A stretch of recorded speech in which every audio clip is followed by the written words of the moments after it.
that to-do list. We all have one, right?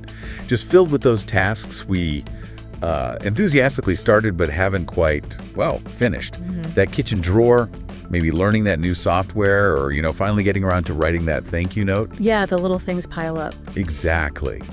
And it turns out a surprising number of us find firing up a new project way easier than, bringing it home. That's a really common feeling. So if you're tuning in, you're likely someone who wants to get the core knowledge pretty efficiently.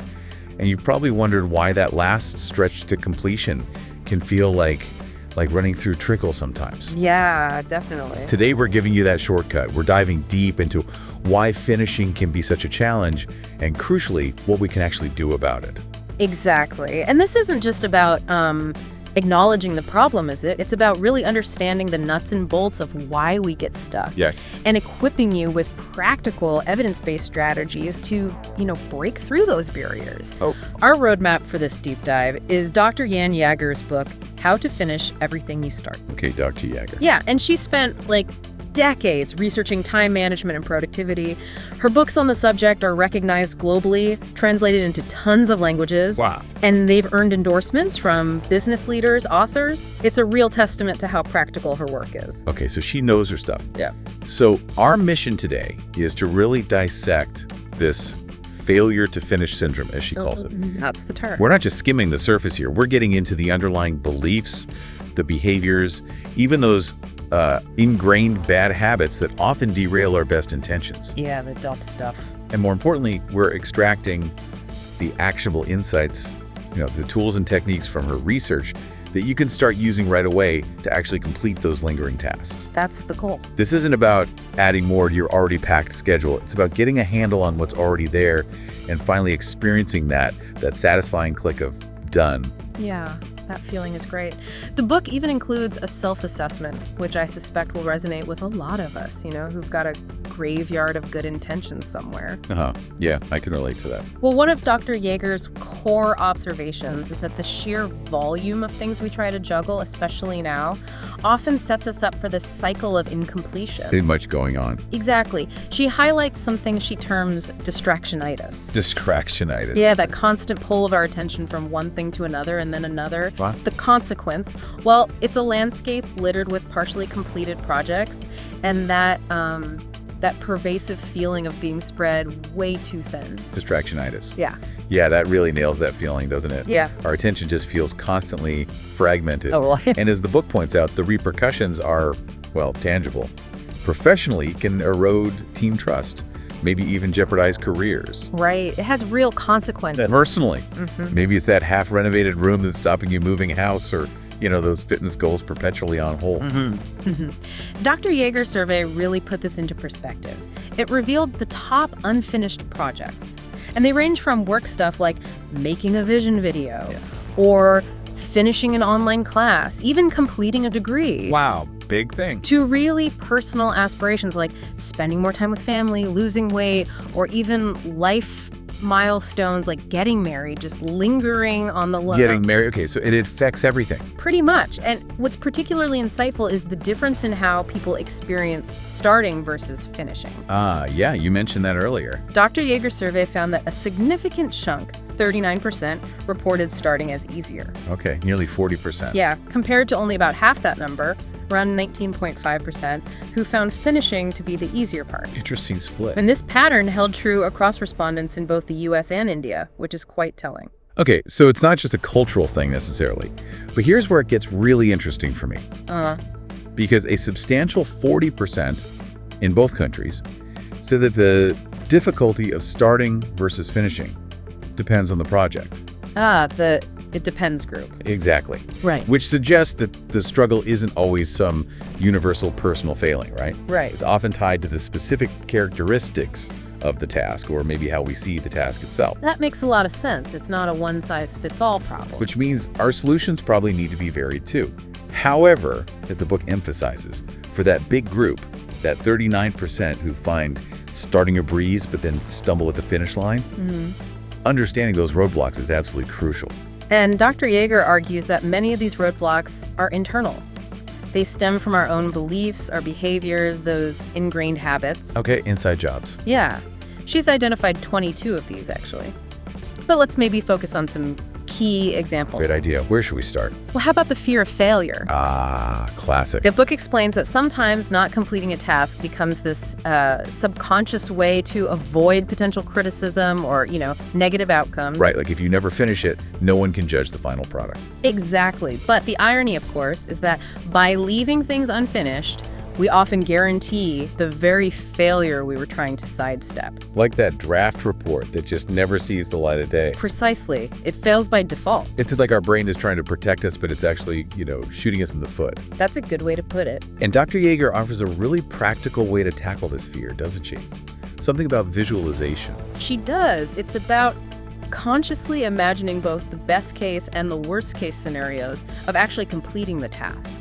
Okay, walking through both ends of the spectrum, what's the power in doing that?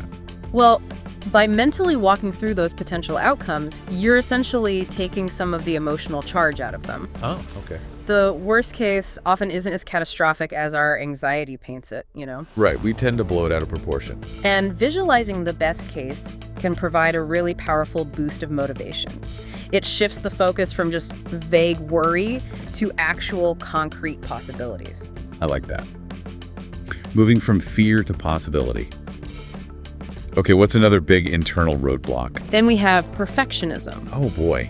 Yeah, that's a big one for many people. It's such a common trap, where the pursuit of some unattainable ideal leads to endless delays, procrastination, that feeling of, it's just not quite right yet. Oh, the endless tweaking. I know that feeling intimately.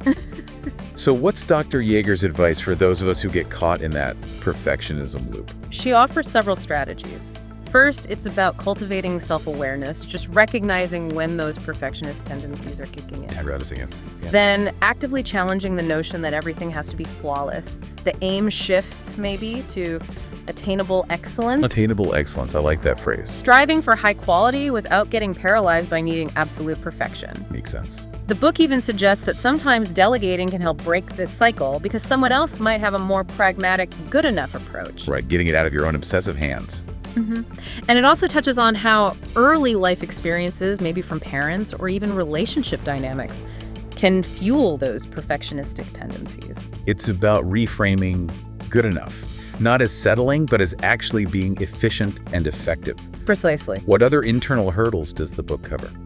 Another interesting one, maybe slightly counterintuitive, is the fear of completion. Fear of completion. How does that work? It might sound paradoxical, right? But Dr. Yager explains that some individuals actually fear the potential letdown, or maybe even the boredom that might follow finishing a really significant project. Like, what do I do now? Exactly. Or they might also feel anxious about how their completed work will then be judged or evaluated. Okay, so this spotlight feels uncomfortable. Yeah. Her recommendation to counteract that fear of boredom, specifically, is to have another engaging task or project sort of waiting in the wings, lined up. So it's about maintaining that sense of purpose and momentum. Having the next goal ready softens the landing after a big accomplishment. Exactly. Keeps you moving forward. And then there's the big one, procrastination. The old favorite. But Dr. Yager offers a really valuable reframe here. She suggests viewing procrastination not just as laziness, which is how we usually see it. Right, beating ourselves up about it. But as a form of communication. Information, even. Information. How so? She encourages us to ask ourselves why we're delaying a particular task. Like, really dig into it. Is it a lack of clarity? Does it not align with our priorities? Are there underlying anxieties we haven't addressed? So it's about becoming a detective of our own delays. That's much more constructive. It really is. The book prompts us to list the reasons behind the procrastination, the potential consequences of not acting, and even to consider what rewards we can give ourselves upon completion. Okay, that carrot can be powerful. It's a much more proactive stance than just feeling guilty. Precisely. And Dr. Yager links procrastination to what she calls the 4 Ps of delay and inefficiency. The 4 Ps. Okay, what are they? Procrastination itself, obviously. Then perfectionism, which we just talked about. Then poor planning. And finally, poor pacing. Okay, planning and pacing. Let's talk about poor planning first. How does that lead to unfinished work? Well, the book emphasizes how underestimating the time required for tasks Oh, yeah, we all do that. and maybe agreeing to unrealistic deadlines, she mentions those infamous death march projects in the tech world. The death march, that's a vivid image. It is. All that can create this domino effect of stacked up unfinished work. You just get buried. Right. So what are some concrete steps we can take to move towards better planning, according to the book? Dr. Yager suggests several key strategies. First, be really realistic about what you can commit to. Err on the side of under-promising and maybe over-delivering. Manage expectations. Yeah. Look back at similar projects you've done to get a more accurate sense of the time involved. Don't just guess. Learn from experience. Critically, she recommends adding a significant time buffer, often 25% to 50% to your initial estimates. Wow, that much. Yeah, because things always come up, right? True. And she underscores the importance of thorough preparation before diving in, doing your homework up front. That buffer feels essential. It's like acknowledging the inherent uncertainty in any project. Okay, what about the fourth P? Poor pacing. Poor pacing is about the inability to sustain effort consistently over the sort of life of a project, especially longer ones. Right, burning out too quickly or losing steam. Exactly. Dr. Yager stresses the need for both daily and long-term pacing strategies to prevent that burnout and ensure consistent progress. It's about establishing a sustainable rhythm, rather than just engaging in these sporadic bursts of intense work followed by, periods of complete inactivity. It's the marathon versus the sprint analogy again, isn't it? Consistent effort, even small steps, ultimately gets you to the finish line. That's exactly it. Now, going back to Dr. Yager's survey, what emerged as the absolute #1 culprit for our unfinished endeavors? The big one. That would be taking on too many tasks at once. Not surprising, really. No. A significant 33% of respondents identified trying to do too much simultaneously as their primary time waster. A third of people. Yeah.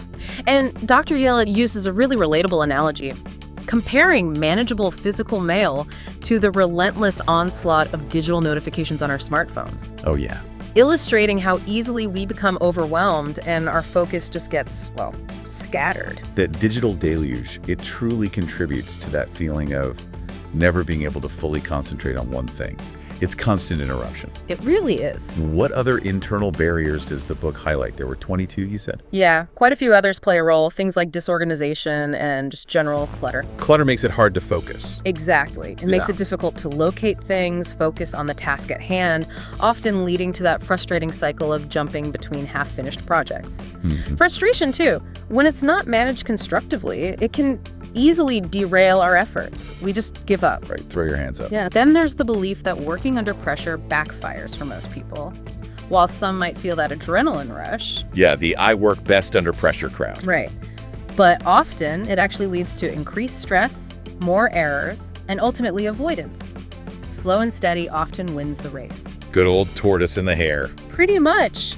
The book also touches on the out-of-sight, out-of-mind phenomenon. Projects tucked away in a drawer just get forgotten. Guilty. Though too many visual reminders can also be distracting, it's a balance. And naturally, the habit of starting new tasks before completing existing ones significantly contributes to that growing pile. The shiny new object syndrome. Yeah. And finally, the constant barrage of distractions, TV, gaming, the internet black hole, social media, email. The usual suspects. Major time sinks, particularly during focused work periods. Why? Dr. Yager even includes data on how frequently and for how long people check emails, revealing some, frankly, concerning patterns of digital distraction. Yikes. It's quite a comprehensive list, isn't it? Ranging from deep-seated fears to just everyday habits. It's almost surprising we managed to finish anything at all. Yeah, it can feel that way sometimes. So, okay, having illuminated all these common roadblocks, these 22 factors, what are some of the key strategies Dr. Yager proposes to help us actually cross that finish line? How do we fight back? Right, so part 3 of the book is really dedicated to those actionable strategies for completion. It kicks off with a strong emphasis on goal setting and prioritizing. Foundational stuff. Absolutely. Underscoring the importance of establishing clear objectives, both short-term and long-term. Dr. Yager revisits the SMART criteria. Specific, measurable. Assignable, realistic, and time-bound. I've got it. SMART goals. And she encourages listeners to apply this framework to any task they're struggling to finish, make it concrete. She also introduces her own dynamic ASIC plan. ASICation. Okay, another acronym. What's this one? It stands for Assess, Control, Target, Innovate, Organize, now. Assess, control, target, innovate, organize now. Okay, that sounds like a great framework for really taking charge. It's designed to be very proactive. What about something as, well, basic as to-do lists? Does the book offer any particular insights there beyond just, make one? It does. Dr. Yager emphasizes the value of externalizing our tasks by actually writing them down, getting them out of your head. Right, frees up mental space. Exactly. This not only helps to solidify the goals, but also provides a tangible way to track progress, which can be motivating in itself. Seeing things get crossed off. And while she acknowledges the ongoing debate paper versus digital lists, everyone has a preference. Yeah, that old chestnut. Her core message is that the most effective to-do list is simply one that you actively engage with and use to guide your daily actions. Find what works for you. Makes sense. Now, this is a crucial skill for many, myself included, learning to say no. How does the book guide us in navigating those often awkward situations? Oh, it's huge. The book highlights how overcommitting, often stemming directly from difficulty saying no, is a significant contributor to project overload and therefore unfinished tasks. Exactly. It stresses the importance of learning to decline requests politely, maybe by acknowledging the request, briefly explaining your current priorities, and possibly offering alternatives or suggesting someone else who might be a better fit. So it's not just a flat no, but a more considered response. Right. Dr. Yager even provides a helpful collection of 20 different ways to say no gracefully. 20 ways. Okay, that's empowering. No excuses then. What about when we realize we simply can't handle everything ourselves, even after saying no? That's where the skill of becoming a better delegator comes in, a really important one. Delegation. Sounds easy, but can be tricky. It can. Dr. Yager points out that the belief that we have to do everything ourselves is a major impediment to finishing. She outlines key indicators that delegation is needed. Like what? Like feeling constantly overwhelmed, tasks piling up that others could do, or spending too much time on lower priority items. Okay, recognize the signs. And then she provides an 8-step process for effective delegation. It emphasizes clear communication of expectations, fostering trust in the person you're delegating to, and delegating not just tasks, but also the necessary authority to get it done. Giving them ownership. Exactly. And she even suggests considering technology as a form of delegation through automation. Delegating to technology, that's a smart and often underutilized strategy. Okay. Now, Dr. Yager introduces a memorable tool called FINISH. Can you walk us through that acronym? Certainly. FINISH is designed as a practical sort of mental checklist for tackling a priority task right when you're doing it. Okay. It stands for focus your attention, ignore interruptions. Easier said than done. True. Recognize that now is the time to act, initiate or innovate your approach if you're stuck, and stay the course, hold on, until completion. Focus, ignore, now initiate, innovate. Stay the course, hold on. FINISH. That's a really helpful and easy to remember framework for the moment itself. Yeah, meant to be very practical. The book also dedicates a specific section you mentioned to the real-world example of finishing a book. Why the focused attention on that particular, rather large endeavor? Well, writing a book is often seen as this, monumental undertaking. Definitely. It embodies many of the challenges we face with any long-term complex project, just maybe on a larger scale. So the advice in this section is actually broadly applicable. Okay, so it's a case study, almost. Kind of. It covers aspects like breaking down the massive task into smaller, manageable steps, differentiating between productive incubation time, like letting ideas simmer, and just plain old procrastination. That's a fine line sometimes. It is. Addressing the various feels that can crop up: failure, success, criticism. Managing perfectionism, specifically in writing. Navigating delays constructively, when to allow them, when not to. Setting internal deadlines, carving out dedicated time, seeking support like editors or coaches. Enhancing concentration, applying that FINISH method, and maintaining motivation across the whole long process. Yeah. She even shares a personal anecdote about canceling a trip, I think, to prioritize finishing a book. Wow. Which ultimately went on to be very successful. It shows the level of commitment sometimes needed. That real-world example really grounds the concepts. Right. Okay. The book also touches upon something called the Hemingway effect. What's the science behind that? Is it about stopping mid-sentence? Not quite that. It refers to a research finding, including a Japanese study she cites, that suggests our motivation to complete a task actually increases as we get closer to the finish line. Oh, okay. Like you can see the end in sight, so you push harder. Exactly. That feeling of almost there. Interestingly, this effect appears to be stronger for tasks that have a clear structure and a defined endpoint, which really highlights the importance, again, of breaking down our projects into manageable, well-defined steps. So you can see that finish line for each step. So that almost done project we've been avoiding might actually be a wellspring of untapped motivation just waiting for a little nudge. That's an encouraging thought. It really is. Sometimes just getting a bit closer is enough to reignite things. The book also addresses some, maybe often overlooked, but crucial aspects of finishing, like managing paperwork and digital files and dealing with communications like email. Why are these seemingly smaller tasks important in the bigger picture? Because neglecting these areas can create significant drag on our overall productivity and just our mental state. Like background noise. Yeah. Unfiled paperwork, disorganized digital files. It leads to lost time searching, frustration. It adds to the clutter. Similarly, leaving emails, texts, calls unanswered creates these open loops in our minds. They hang there unfinished, and that can lead to misunderstandings, missed opportunities, even strained relationships. Right. It's not really finished until it's filed or answered. Exactly. Finishing these smaller tasks contributes to a sense of overall control and reduces that mental clutter, freeing up bandwidth for the bigger projects. It's about closing all those open loops, both big and small, to create that overall sense of completion. Now, Dr. Yager also raises a really thought-provoking point. When intentionally not finishing something might actually be the best course of action. Can you elaborate on that? It seems counterintuitive to the book's title. Yeah, it does a bit, but it's important. She emphasizes that sometimes, upon further reflection or maybe circumstances change, you might realize that a particular project is just no longer aligned with your goals or priorities. Or maybe the cost outweighs the benefit now. Okay, a strategic retreat. Exactly. Making a conscious decision to discontinue it can be a really productive choice. It frees up your time, your energy, your focus for more meaningful endeavors. It's about intentional cessation, not just letting things fade away guiltily into oblivion. So it's about being strategic in what we choose to finish, not just feeling guilty about everything we haven't finished.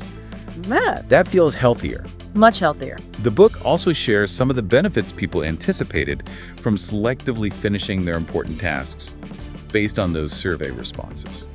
What were people looking forward to? Oh, the overwhelming sentiment was really positive. People anticipated less stress, greater organization, a sense of accomplishment, increased ease in their lives, and a reduction in clutter, both physical and mental. Just feeling lighter.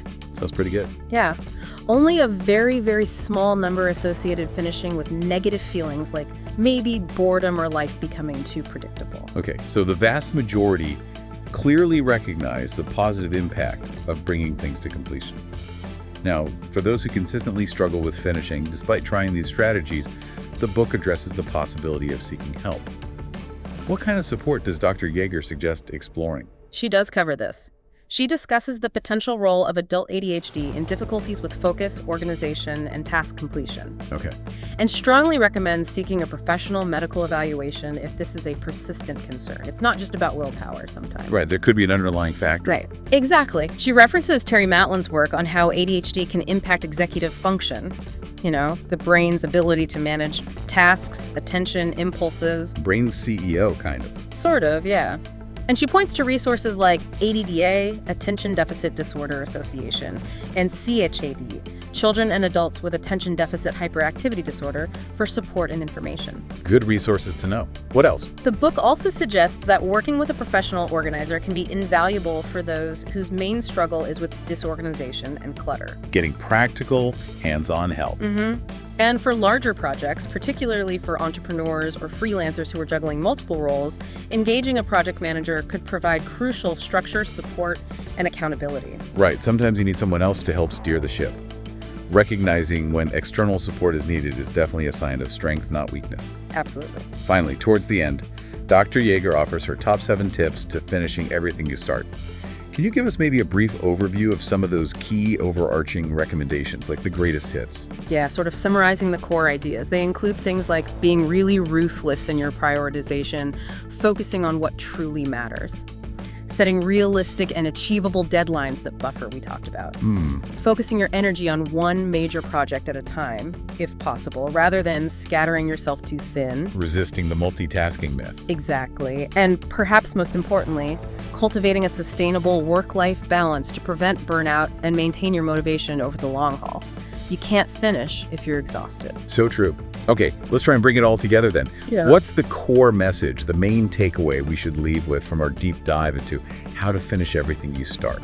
I think the central message is really empowering. It's that the ability to finish what you start isn't some innate trait you either have or don't have. I'm not fixed. No, it's a skill. It's something that can be learned, practiced, and honed by understanding these common internal and external obstacles we've talked about, and by applying the practical strategies Dr. Yager outlines. Right. You really can significantly improve your productivity, achieve your goals more consistently, and ultimately reduce that pervasive, draining feeling of being overwhelmed by unfinished business. That sounds like a worthy goal. Yeah. So what's our call to action for our listeners today? What's one thing they could do? Okay, maybe identify just one key unfinished task, something that's been weighing on you. Just one. Just one to start. And commit to implementing just one or two of the strategies we've discussed today from the book. Maybe try the FINISH method on it, or rethink the planning using SMART goals. Okay, pick a task, pick a tool. Yeah, or perhaps revisit some of the questions from the book's self-assessment to get a deeper understanding of your own personal roadblocks around that specific task. Why is this one stuck? Good idea. Get specific. And for our final thought today, Well, maybe imagine the sense of liberation, that feeling of freedom and renewed energy you could experience by finally closing the loop on that one persistent, nagging, unfinished project. What new opportunities, what new possibilities might that unlock for you? that's powerful. Or maybe reflecting on that Hemingway effect. Consider that task you've almost completed, the one that's like 80% done but just sitting there. Could simply giving it that final push, nudging it closer, be the very catalyst you need to reignite your drive and momentum? Food for thought. For those who want to delve deeper into Dr. Yager's work, her website is www.drjaneyager.com. That's right, drjaneyager.com. And she can also be reached via email at jayager@aol.com. Great resources. Thank you.